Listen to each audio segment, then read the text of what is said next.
L24 Midnight News. I'm your host, Abdurrahim Kashur, and to the headlines. While 22 Palestinians were killed since the beginning of the Zionist aggression at dawn on Tuesday, another Palestinian young boy from Gaza Strip was killed Wednesday at his family's home.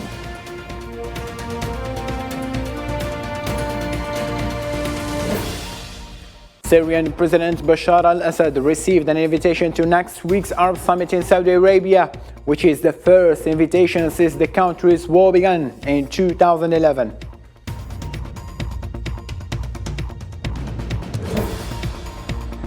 In light of many diplomatic and political achievements, the sole legitimate representative of the Sahrawi people, the Polisario Front, celebrates its 50th anniversary.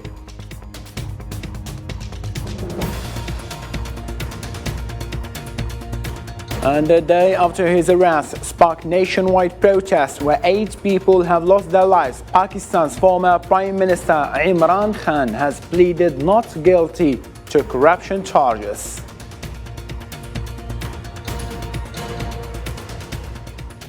Hello again and welcome. Starting from the Middle East, a Palestinian young boy from the northern Gaza Strip was killed on Wednesday evening by a shrapnel from a rocket fire by occupation forces on his family's home. With this late incident, the number of casualties has risen to 7 martyrs, while 22 Palestinians were killed since the beginning of the Zionist aggression at dawn on Tuesday. The Palestinian Health Ministry said that the number of injured roses to 42 victims.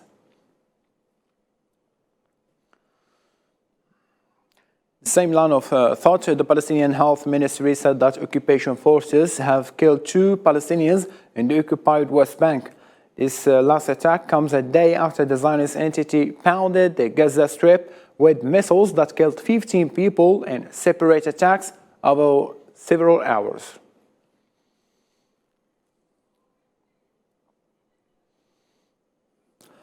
In Palestine, still for the second day running, a state of the fear from the impact of the escalation of Zionist airstrikes prevail in the Gaza Strip, with the continuous suspension of schools, universities and government activities. Hussein Brakan.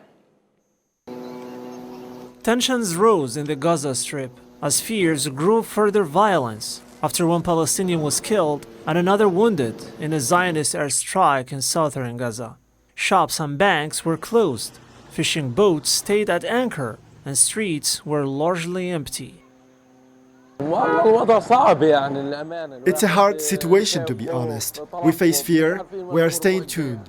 We don't know what will happen. The situation is, everyone doesn't know what will happen, whether we are going to have a war or a ceasefire. The situation is complicated. We don't know what will happen. In all, at least 15 Palestinians were killed in the strikes, including a well-known dentist, his wife, and 21-year-old son, as well as 7 other civilians, including women and children. The emergency ambulance is prepared because of the bombing or assassinations. We are ready and prepared and fear that there will be airstrikes on local vehicles and houses or assassinations or bombings. Thank God we are ready and paramedics are ready. We hope that the people will be safe. While the West Bank and Al-Quds have seen a spread of Zionist violence over the past year, exchange of fire across the fortified Gaza border have also intensified, most recently following the death of last week of a Palestinian resistance leader on hunger strike in Zionist custody. 2 Palestinian youths were killed also and another critically wounded on Wednesday during a military operation by the occupying forces in the northern West Bank town of Al-Qatiyah, following a massacre by the occupying forces in Gaza. Dozens of Zionist military vehicles stormed the town of Qatiyah at dawn on Wednesday in nearly 4 hours operation, during which about 10 houses were broken into and destroyed.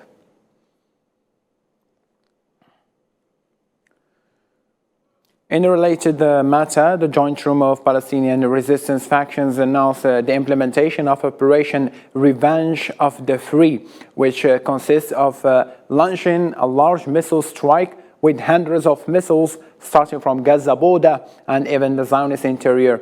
In a statement issued on Wednesday, the factions considered that targeting and assassination of Palestinian civilians and leaders is a red line that will be confronted with all forces, stressing that they are ready for all options and that dark days await the Zionist occupation if it persists.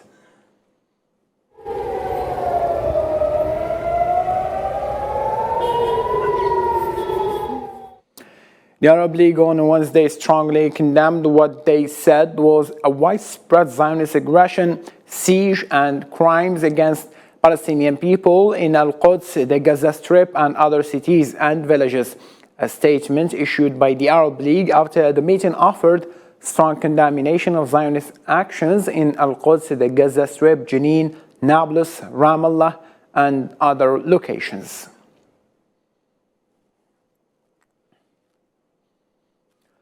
To a different matter now, the Syrian state media reported on Wednesday that Syria's President Bashar al-Assad has received an invitation from Saudi Arabia's King Salman bin Abdulaziz to participate in the 32nd Arab League Summit, which will be held in Jeddah on May 19. Saudi Arabia's ambassador to Jordan, Naif bin Bandar al-Sudayri, delivered the invitation to the Syrian president, who received it days after the Arab League restored Syria's membership into the organization during a meeting on Sunday.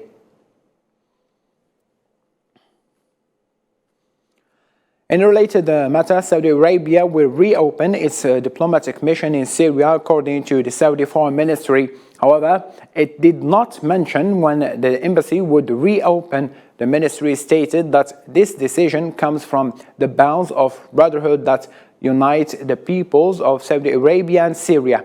It is noteworthy that Saudi Arabia and Syria agreed on March 23rd to resume diplomatic relations and open their embassies after a hiatus of more than a decade.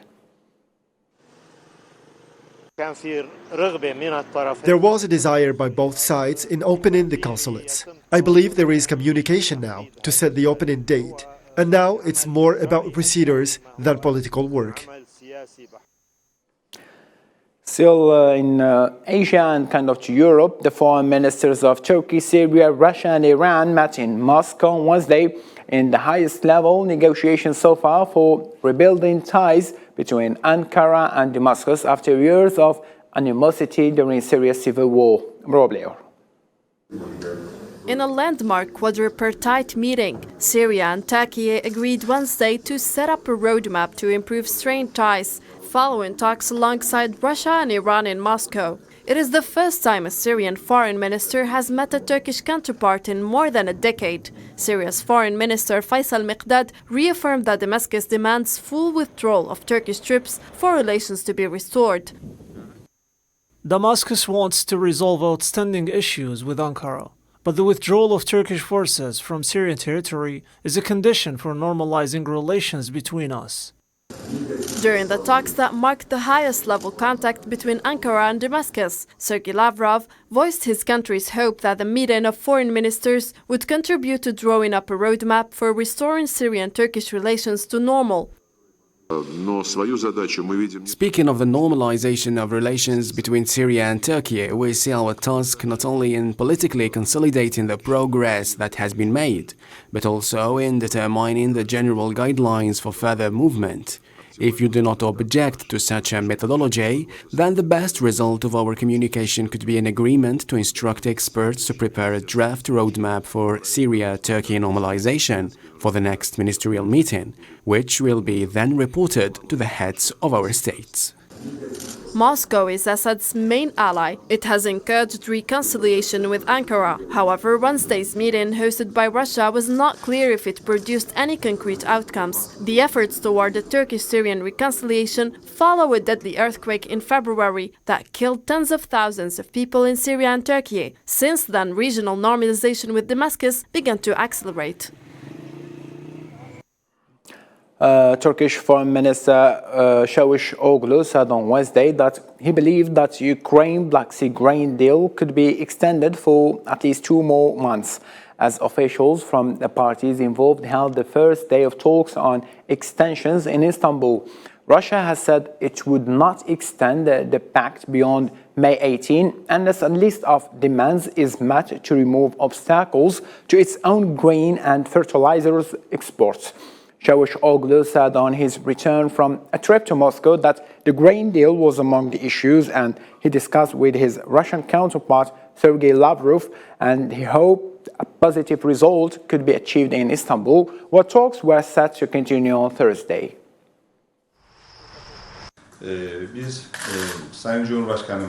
Our president met Mr. Putin in the end, and the deal was extended for 2 months. I think we can get a result to extend it for at least 2 more months.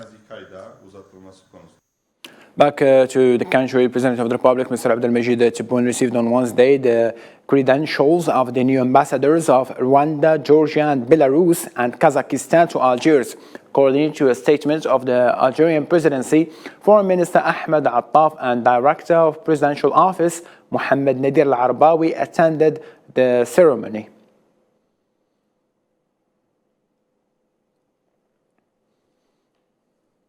In Algeria, still, the Chief of Staff of People's National Army, General Saeed Chengari, has supervised in a southern operational region of Tindouf a demonstration exercise with live ammunition on the 3rd day of his visit to the 3rd military region.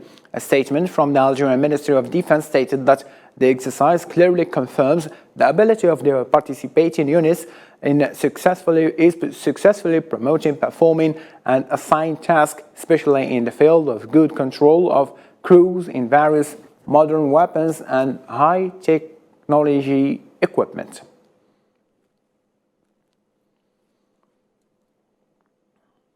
The Algerian Ministry of Defense announced that it had thwarted attempts to bring in large quantities of drugs of various kinds on border with Morocco.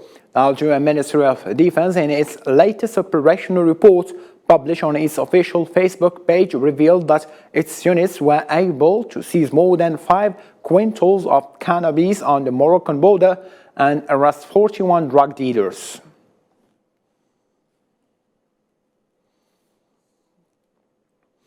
In Africa, still, the Polisario Front, the sole legitimate representative of the Sahrawi people, celebrates its 50th anniversary in light of many diplomatic and political achievements attained at the international and regional levels.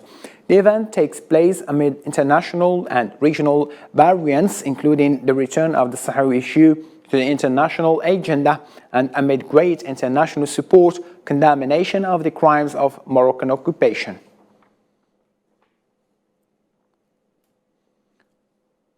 In Europe, the Basque Parliament of Spain organized Wednesday's commemoration of the 50th anniversary of the foundation of Polisario Front.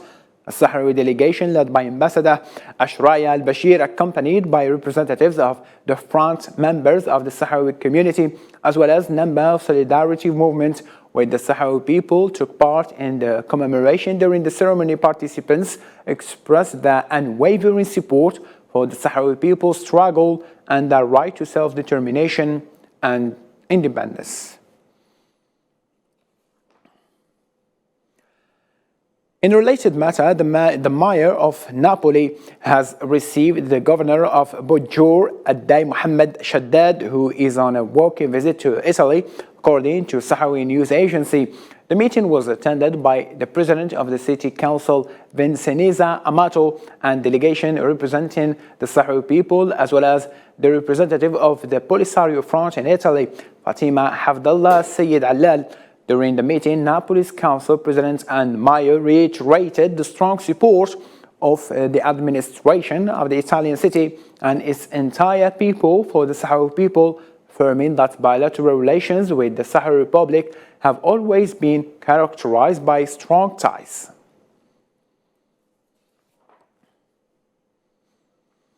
The Moroccan Front for Supporting Palestine and Anti-Normalization condemned what it described as the complicity of Makhzen regime with the Zionist entity in its crimes and violations against the Palestinians. The Moroccan Front, in a statement denouncing the continued Zionist aggression on Gaza, confirmed that Al-Makhzen bears part of the responsibility for the new aggression on the Strip and the heinous crime against the Palestinian people due to normalization.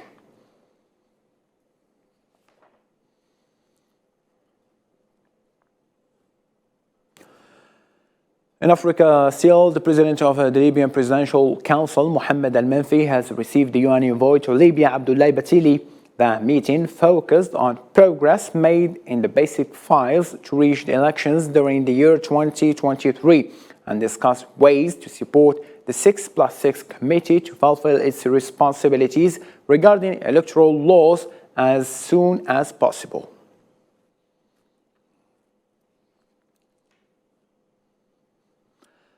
Fighting in Sudan continued for the 26th day despite different ceasefire efforts to stop the conflict, which is causing a humanitarian crisis. The World Food Programme said that it expected between 2 and 2.5 million more people to face acute hunger in the coming months.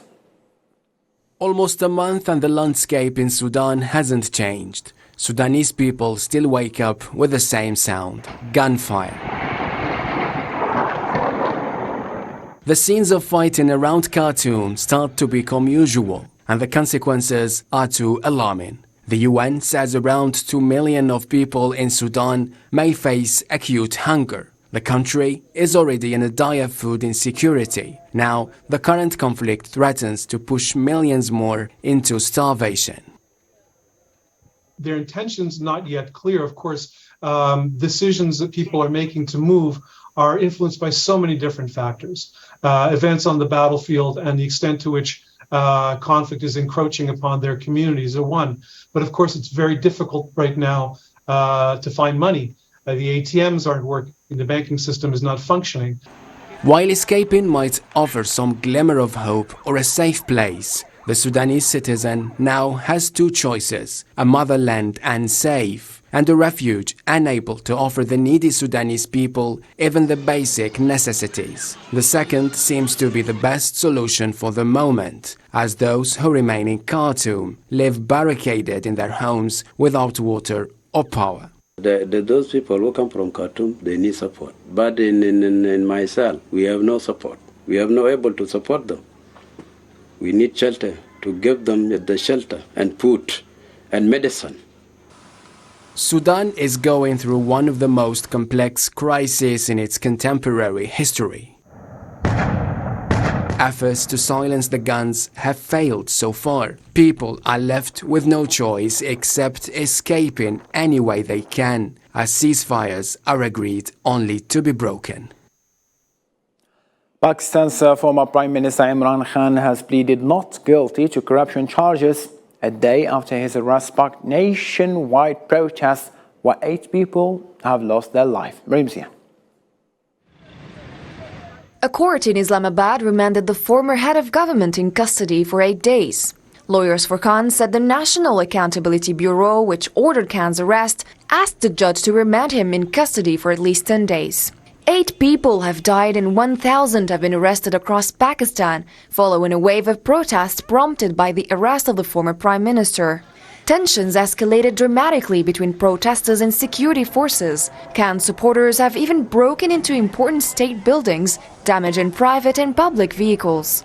Imran Khan's arrest is illegal and unconstitutional. The protests against it started last evening, continued through the night, and are still going on. The protesters will not stop until Imran Khan is released.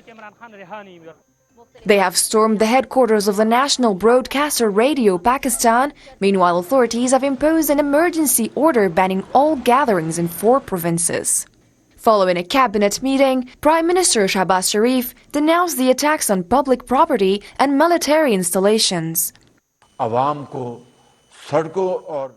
The perpetrators who take the law in their hands will be dealt with an iron hand. They will be punished according to the law and constitution.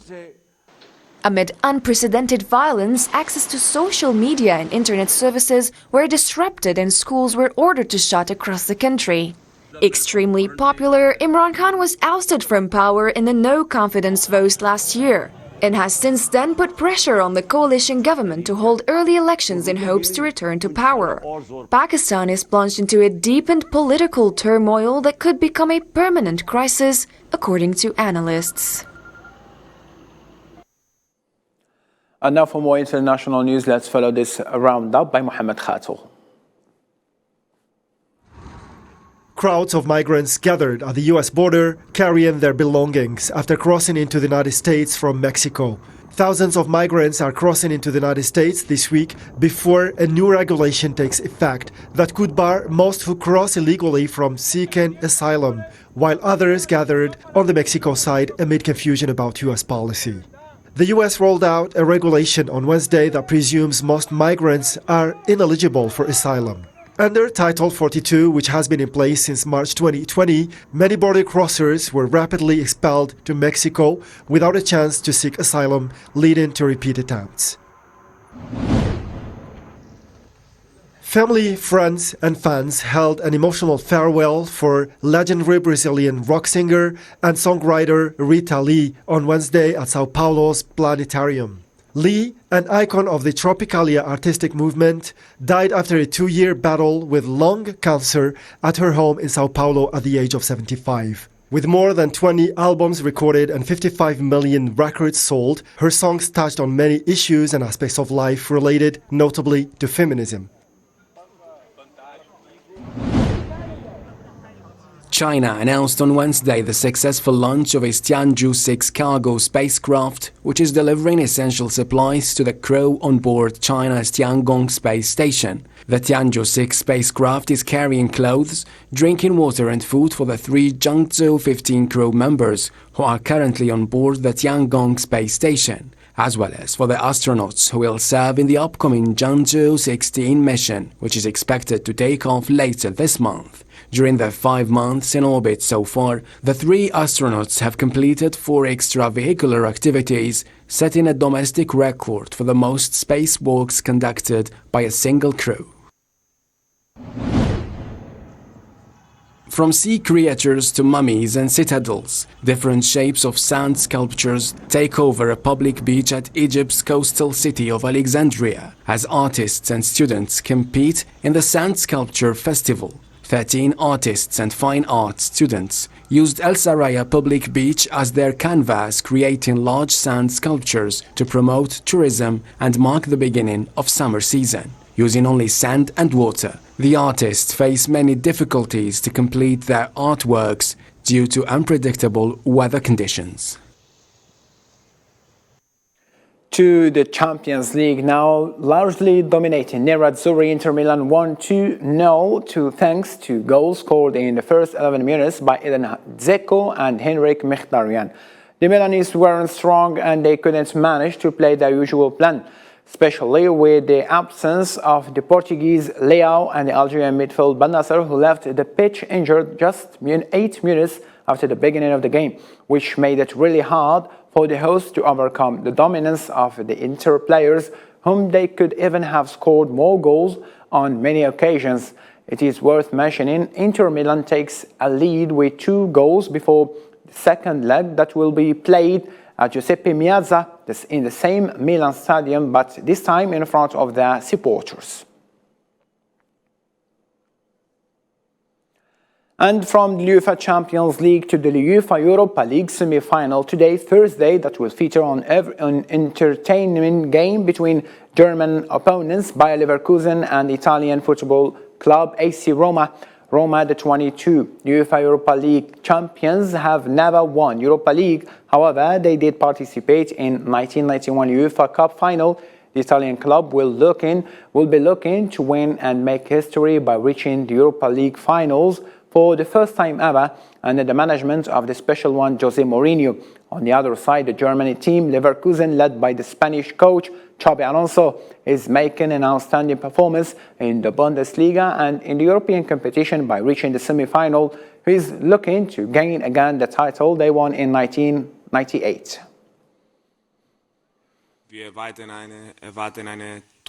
We must overcome this last obstacle. Even with all the problems we have, We won't gift the game to Bayer Leverkusen. We will put everything we have on the field, quality and desire. We will put everything we have on the field to try to get a result that will allow us to reach the final in the return match. Manca questo ostacolo. Ovviamente che no. We expect a fantastic atmosphere here at this beautiful stadium against a very good team. They are experienced, but our joyful anticipation is huge, and we want to make use of that and play a good game tomorrow, and then again next week at home to get the opportunity to reach the final. Ladies and gentlemen, thank you so much for being with us. Take care of yourself and good night.